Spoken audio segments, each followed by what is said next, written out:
ভোমরা ভুলে গেছে,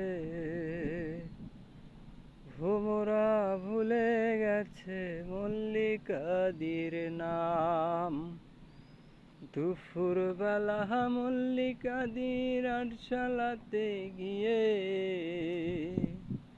পুতুল খেলার ছল করেছি হৃদয় ভেঙে দিয়ে। সে কথা ভাবলে এখন, সে কথা ভাবলে এখন বর্ষা নামে।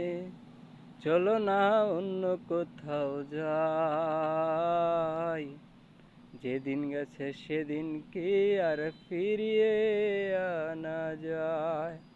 তোমরা ভুলে গেছো, তোমরা ভুলে গেছো মল্লিকাদির নাম।